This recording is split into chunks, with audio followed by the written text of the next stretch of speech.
It doesn't matter how fast you can run, how strong you are, or even how great of a teammate you are if your feet fall apart in Special Forces selection. Foot injuries, including blisters that get infected, lacerations, overuse injuries, or even trench foot are some of the most common reasons guys get dropped at selection. And in this video, we're going to cover how you can prevent that from happening to you by going over three main things. One is how to condition your feet before you ever show up. Two is how to prevent breakdown in the field. And three is how to treat issues fast so they don't take you out. And at the end of the video, we'll go over a quick daily foot care routine that you can use now in training and later in selection. So first things first, how to condition your feet before even showing up. Without proper conditioning on the front side of selection, it does not matter how many tricks you employ while you're there, you're going to be fighting an uphill battle. And the number one way you can condition your feet to withstand the constant stress of carrying a pack is to build up your ability to move under a ruck. This does not mean go out day one, first time you've ever rucked, and throw a 55-pound pack on your back and see how fast you can go 4 miles. This is a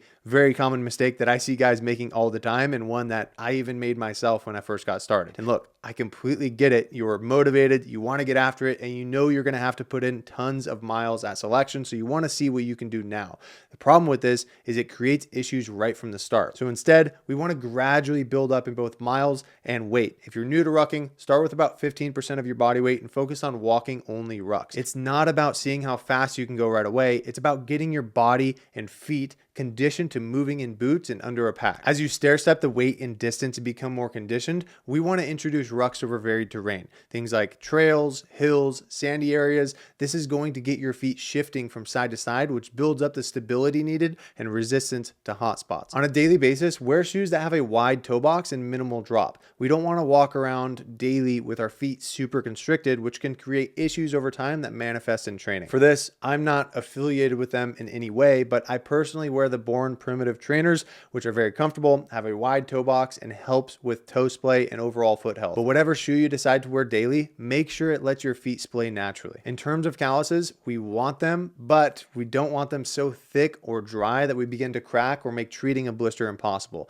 And this is where you're going to hear a lot of different opinions. Some people have really dry feet and need to moisturize and soften them up. Others have very soft feet and can benefit from a little bit of callus development. The key is to get somewhere in the middle. This will happen naturally as we spend more time rucking and ideally walk around barefoot while we're chilling at the house. But if you notice a callus getting out of control, knock it down a bit with a pummel stone and use some moisturizer as needed to make sure your feet aren't dry and cracking. Lastly, for conditioning, we want to make sure that we have solid ankle mobility, impact resistance, and stability. For our athletes, we often include things like toe walks, supinated walks, and plantar flexion in the warm-up, and make sure we hit plyometrics like jumps inside the plan, which is important for foot and ankle strength and power development. Take your conditioning seriously, and remember that if you build up properly and spend the time on the front side, you'll save yourself a lot of pain when it really matters. Next, let's talk about preventing blisters in actual training. One of the most important aspects to this entire thing is boot selection. You should be going to selection with at least 2,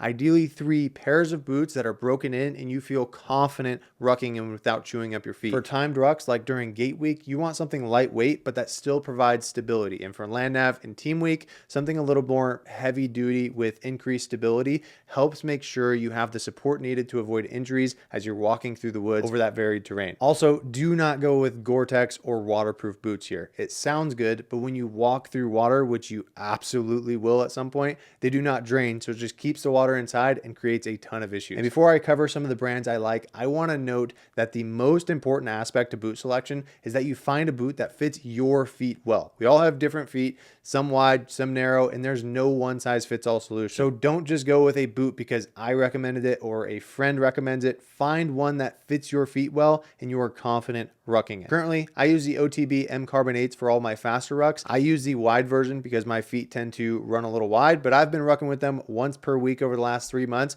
and even right out of the box and over uneven terrain, never got so much as even a hot spot. So they're a really good boot in my opinion. But many guys also like the GoRuck Mac V2s, Garmont NFS, Nike SFB version 2, and the Belleville Flyweights. And also another note is if you get a boot and it doesn't fit well or immediately causes issues, please return it and get another one. I can't tell you how many guys I've talked to that just didn't want to go through the trouble of returning or swapping out their boots. So instead, they dealt with blisters and aches and pains throughout their training. Do not do this. Just go through the hassle of swapping them out so you have boots that you're confident in. Regardless as to what boot you go with, get them early so you can spend the time breaking them in before you go to selection, and ideally get in 30 to 40 miles in each over a period of time. For socks, what I recommend is finding a boot and sock combination that you're confident in, then doubling down on that.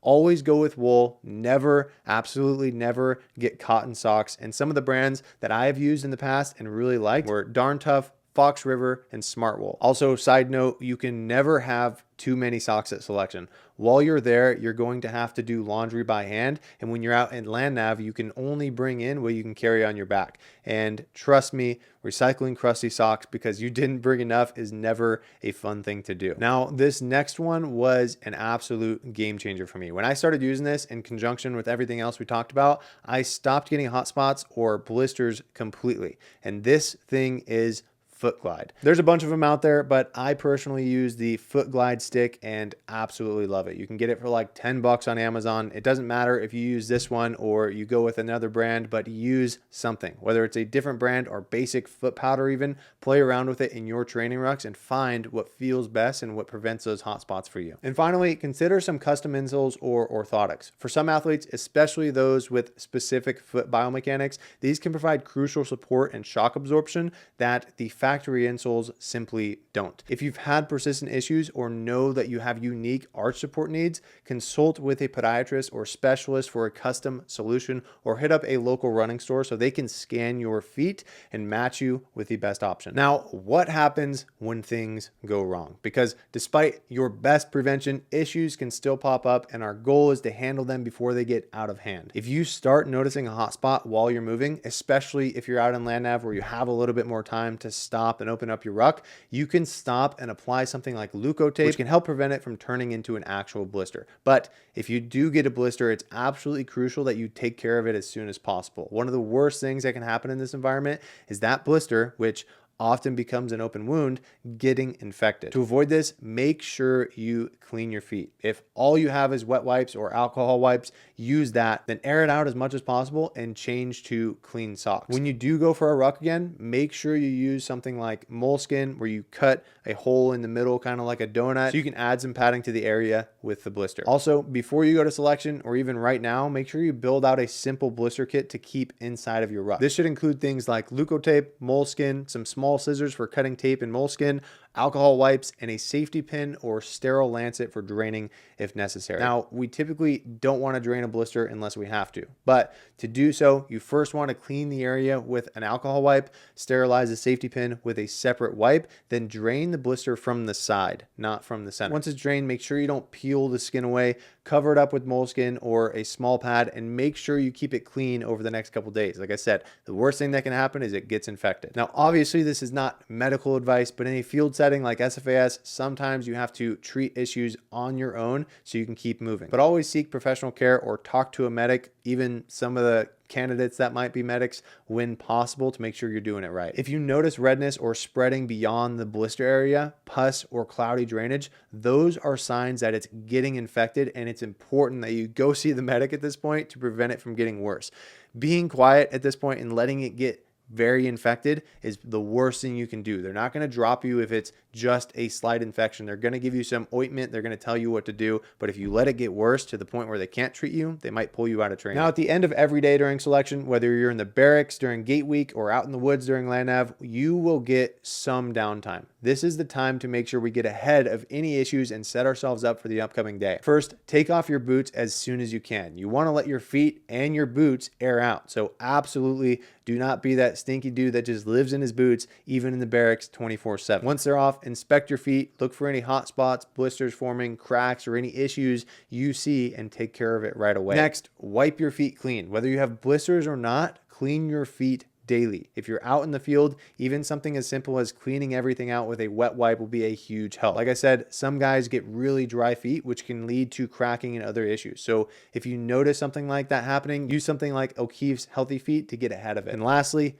elevate your feet for 10 to 15 minutes if able. You will likely be able to do this during gate week while you have downtime in the barracks, but throughout the day you get a lot of swelling. So getting your feet above your heart, like laying on the ground with your feet up on the bunk, can help mitigate that and aid in recovery. During selection, you're going to be on your feet and under a heavy pack for weeks on end. To make sure you go the distance, foot care is not optional. It doesn't matter how tired you are at the end of the day or how taking care of your feet is the last thing you want to do. Make sure you do it, because you'll be kicking yourself if you've developed issues that take you out because you decided to skip it. Let me know down in the comments what helps you the most when it comes to rucking pain-free. And if you want a custom training plan to make sure you are prepping the right way for selection, click the link in the description. And with that, I appreciate you guys watching, and I will see you in the next one.